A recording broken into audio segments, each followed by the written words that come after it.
Maayong gabi sa tanan akong followers, mabuhay. Guys, this is Alexi Fernandez from Davao City. Guys, nako karon din sa Litson Billy restaurant, located siya sa Jacinto Street, Davao City. But actually guys, ang Litson Billy upat silang branches din sa Davao. Naa sa Tulip Matina, naa sa Florentino Street, naapod sa Buhangin o din sa Jacinto.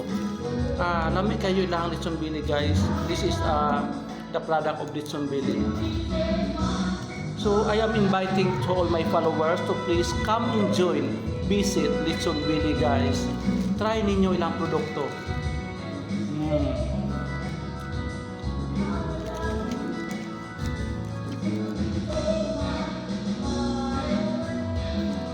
Sa 145 pesos nilang order, value meal nila, nanay duha ka rice, Litson,